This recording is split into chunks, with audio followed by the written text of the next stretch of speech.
नवासे रसूल हजरत इमाम हुसैन के चाहने और मानने वालों में सिर्फ मुसलमान ही नहीं बल्कि दूसरे मज़ाहिब के लोग भी शामिल हैं। हिंदुस्तान में हुसैनी ब्राह्मण के नाम से 5 ऐसे खानदान हैं जिन्होंने करबला में इंसाफ और सच्चाई के लिए हक का साथ दिया था। इन्हीं हिंदू खानदानों को हुसैनी ब्राह्मण कहा जाता है। इन्हीं में से एक सुनीता झिंगरन है जो बेंगलुरु में मुनक्किद हुसैन डे तकरीब में शामिल होने आई थी। उनसे बात की हमारे नुमाइंदे शाहिद काजी ने। बेंगलुरु में हर साल की तरह इस साल भी हुसैन डे मनाया गया। हुसैन डे में मुल्क भर से अहम शख्सियात शरीक रहे। न सिर्फ मुसलमान बल्कि दीगर मजहब के पेशवा भी इस प्रोग्राम में शरीक रहे। इस वक्त बात करने के लिए हमारे साथ मौजूद हैं सुमिता जी। सुमिता जी हुसैनी ब्राह्मण ख़ानदान से ताल्लुक़ रखते हैं। आइए जानते हैं हुसैनी ब्राह्मण किसे कहा जाता है। मैम बताएं हुसैनी ब्राह्मण क्या है? सबसे पहले तो जितने हमारे नाजरीन देख रहे हैं सबको मेरा लब्बैक या हुसैन। आज हुसैन डे है, बेंगलोर में मनाया जा रहा था। मैंने उसमें पढ़ा भी और हुसैनी ब्राह्मण के ऊपर मेरी एक डॉक्यूमेंट्री फिल्म बड़ा इंटरनेशनल वायरल हुई है। और हुसैनी ब्राह्मण देखिए, हुसैन से रग़बत रखने वाले, हुसैन को चाहने वाले, और इसकी एक हिस्ट्री भी, तारीख भी बाकायदे एक मौजूद है। और ये बिल्कुल सच है कि करबला के मैदान में जो इनके चंद्रगुप्त जो बादशाह थे, राजा थे, तो उनकी जो अहलिया थी, उनकी जो पत्नी थी, वो इमाम हुसैन अलैहिस्सलाम की जो पत्नी थी शहर बानो, वो उनकी सगी बहनें थी। और चंद्रगुप्त मौर्य जो राजा थे वो इमाम हुसैन अलैहिस्सलाम के साड़ू थे।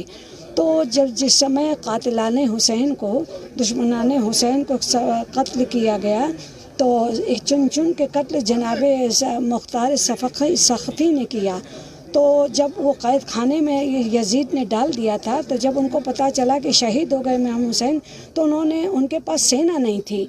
उन्होंने चंद्रगुप्त को लिखा, राजा चंद्रगुप्त को, कि आप सेना भेजिए। तो 5000 हिंदू लश्कर सेना, भूरिया दत्त उसके कमांडर थे, वो लेके गए थे। भूरिया दत्त जो हैं हुसैनी ब्राह्मण थे, और उन्हीं के ख़ानदान के राहिब दत्त आते हैं, वो हुसैनी ब्राह्मण थे, जिनके 7 बेटे इमाम हुसैन अलैहिस्सलाम की दया कृपा से, आशीर्वाद से पैदा हुए थे। इन लोगों ने खूब लड़ाई की, खूब लड़े हैं ये लोग, और तभी से ये हुसैनी ब्राह्मण। लेकिन वहाँ ये हुआ कि जो हुसैनी, ये बताइए कि जब ये जंग हुई थी तो हिंदुस्तान से एक लश्कर गया था वहाँ पे ब्राह्मणों का, और उन्होंने मदद करने की कोशिश की थी, लेकिन क्या हुआ उसमें? मदद करने में बाकायदे लड़े हैं वो बाकायदे लड़े हैं वहाँ पर यजीदी सेना से, और लड़ाई की है उन्होंने। तो और बड़े ये लोग बहादुर थे। अच्छा, हुसैनी ब्राह्मण कौन आते हैं? ये पंजतन से, हम भी सादात से आते हैं, और पंच ब्राह्मण ही हुसैनी ब्राह्मण कहलाए हैं। और जो ब्राह्मण जो है, वहाँ एक अल हिंदिया इलाका था करबला में, इराक में, तो उसमें तो करबला में तो अल हिंदिया इलाके में जाके जब ये उसके साथ लड़ाई के बाद भी ये लोग वहाँ टिक गए, और जो लोग वहाँ नहीं रह पाए, माइग्रेट कर गए, वो हरियाणा में बस गए, अमृतसर में बस गए, इधर उधर चले गए। जो लोग वहीं रहे वहीं पर उन्होंने स्थान बना लिया, वो उनको लोग जानते हैं हुसैनी ब्राह्मण। अब चूँकि हिंदुस्तान में इतना वक्त गुजर चुका है, इमाम हुसैन का जो वाक़या है वो 1400 साल गुजर चुके हैं। आजकल आप लोगों का जो कल्चर है वो किस तरह से होता है? क्या मिक्स्ड कल्चर होता है आपका? नहीं, मिक्स्ड कल्चर क्यों होगा? अगर किसी की भक्ति करना, किसी की बैयत स्वीकार करना, कि वो मिक्स्ड कल्चर नहीं हो जाता। जहाँ खुदा बंदे आलम ने, जिस भगवान ने जिस हमें ज़ात में पैदा किया है, हम ब्राह्मण हैं तो ब्राह्मण हैं, अगर वैश्य हैं तो वैश्य हैं। किसी की मदद करना, किसी को चाहना, लोग अमूमन लोगों में गलत फहमी ये है कि जो लोग अपने को हुसैनी ब्राह्मण कहते हैं, लोग उनको कहते हैं ये मुसलमान हो गए। ये गलत है, ये धारणा गलत है। इसको किसी ने वेरीफाई भी नहीं किया, इसको किसी ने बताया भी नहीं, इसको बताना चाहिए था। हुसैन के चाहने वाले हमारे ये उत्तर प्रदेश के जो डिप्टी चीफ मिनिस्टर हैं दिनेश शर्मा, वो इनकी माँ के कोई बच्चे नहीं जीते थे, तो आज तक उन्होंने इमाम हुसैन अलैहिस्सलाम से मांगा था कि मेरा बच्चा जी जाए। तो आज उनके दिनेश शर्मा देखी है, वो उनके घर में तो उन्होंने आलम रखने का उन्होंने वायदा किया था, तो ताज़ियेदारी होती है। माधवराज सिंधिया, माधव पैलेस में आज़ादारी होती है। और आपके आचार्य प्रमोद कृष्णन हैं, स्वामी सारंग जी हैं, और आपके शायर अहले बैत हैं, आपके ये सागर त्रिपाठी साहब हैं, और गुलशन पाठक हैं। ऐसे ऐसे हुसैनी ब्राह्मण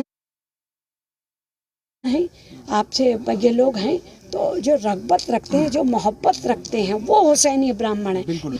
आज का माहौल आप हिंदुस्तान में देख रहे हैं कि छोटी छोटी चीज़ों पे लोग जो हैं एक दूसरे के खिलाफ हैं, बयानबाजी करते हैं, नाराज़गियाँ हैं, बहुत सारे चीज़ें सामने आप देख रहे होंगे आज की मीडिया में। कैसे महसूस करते हैं आप? देखिए, जिनका दिल तंग है और जहन बीमार है, हमारा दूर से उनको नमस्कार है। आप अपने दिल के ऊपर काई जमाए रहिए, मैल जमाए रहिए, इनलाइटेंड बनिए। ज़माना कहाँ से कहाँ जा रहा है, ये दकियान उसी बातों में कुछ नहीं रखा है। आप लड़वाने की कोशिश करते, गाइडलाइन जारी कर देते, गाइडलाइन बड़ी अच्छी तरीके से जारी कर दी, और ये जारी नहीं करते हैं कि इत्तेहाद मिल्लत, सब एक मिल के रहो। जिंगरे जी का कहना है कि कोई एक ऐसा गाइडलाइन भी जारी करें कि सब मिल के रहें, इत्तेहाद के साथ रहें और आने वाले दिनों में सब मिलकर तरक्की करें। कैमरा पर्सन जवरेज के साथ शाहिद काजी, बेंगलुरु।